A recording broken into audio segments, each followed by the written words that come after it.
Hey, my creative friends. Ooh, got a little frog there.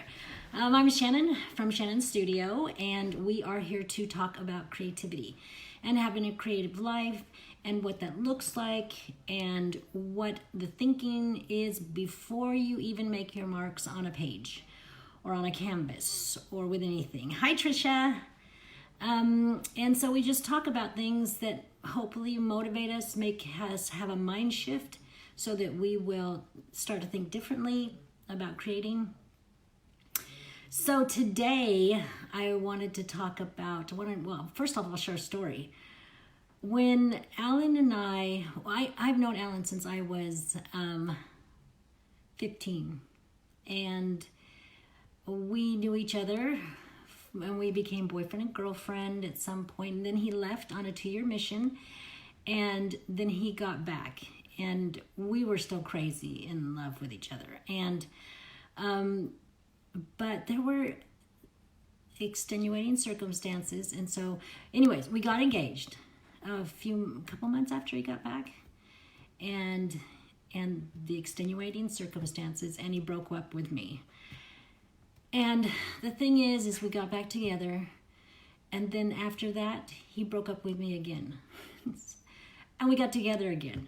He broke up twice with me. We got engaged 3 times. It's a long story.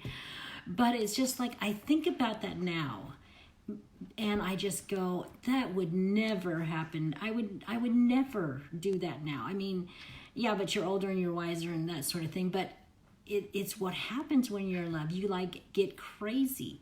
I could not live without him.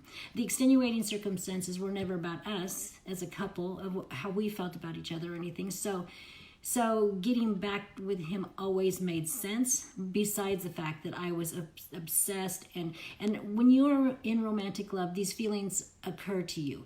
You're obsessed. You're focused on your partner. You crave your partner. You're devoted. You take these big risks. I mean, to me, I just think about marriage, and that's a huge risk with someone you barely know. But that's the way our brains are, and our hormones, and all these things put together, that we just become so addicted. It's like a drug. Our brains kind of do the same thing that happens with cocaine. And this is what happens when we fall in love with somebody. And he'll hate that I share that story. No, he won't. He owns up to it. So the whole idea is that we experience love on a totally different level. So Plato says, the God of love lives in a state of need. It is a need. It is a need. It is an urge. It is a homeostatic imbalance, like hunger and thirst. It's almost impossible to stamp it out. You wouldn't know I've read that before a couple times, would you? But it's almost impossible to stamp it out. That's the way love is. It is almost, I mean, even when you break up, which this Helen Fisher, she did a TED Talk, she asked the question to people, and she said, have you ever been dumped by someone you love, and have you ever dumped someone you love? And both men and women, 95% of them said yes to both questions. So, and the angst that comes with when that relationship breaks up, or the loss of that relationship, and what you feel deep down. So I want you to take all those feelings and to put them into the idea of a relationship with creativity. In the book Big Magic, she says, why do people persist in creating even when it's difficult and inconvenient, and often financially unrewarding? Why do we do it? They persist because they are in love. That's what she said. They persist because they are in love. So my tip tonight is to be in love with creativity. So let's look at that in some specific tips. First off, be open to the relationship. Be open. Let yourself fall. Let yourself fall in love with creativity. There's a lot of people who pull themselves back. They don't do the things. They don't do the dating. They don't put themselves in a place mentally to be able to have a relationship because of various reasons, but they don't. So the first thing is you just have to be, open that, yeah, I want to have a relationship.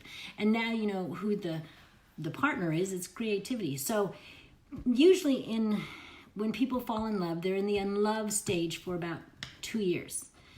Research has said about 2 years, and they're in that euphoric in love stage.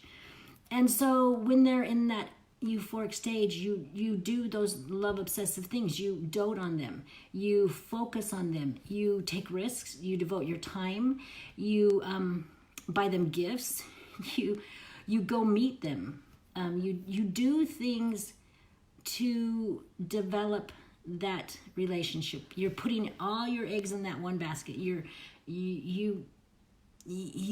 just have this urge to do that.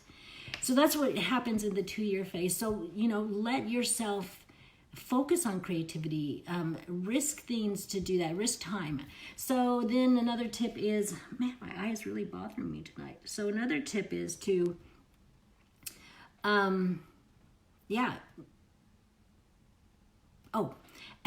as the stages pass, as you get out of that 2-year mark, you're kind of now in the steadier, kind of slower paced, secure type of relationship. But then now you kind of have to work it. Before it was pretty easy because you're so caught up in the relationship, and your whole mind and body are still new and really in that in love state. Now I really believe when you get in love with the real person, at this point it's like this is the point you earn it. This is the point where things are steady, and you don't have to do what you did in order to keep them. And sometimes we get lazy and we just let it kind of just ride without doing things for them. So when this in love state passes and you're kind of in that steady relationship, don't be lazy. You need to be able to give it its time. Give it time, give it attention. The things that you used to do to keep the fire going, you do that with creativity. It's so easy to put off creativity. And if you don't love it, then all the other things that are happening in your life are really going to start to push it aside. And if you use the analogy of being in love and in relationships, sometimes that happens with real relationships. They get pushed aside, and we have to go, no, this is important. I need to revisit this and refocus my efforts to do that.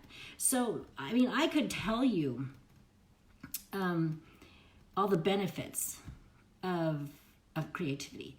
But that's not how we really work when we're in love with something. You don't go, oh, well, this is a benefit, this is the benefit.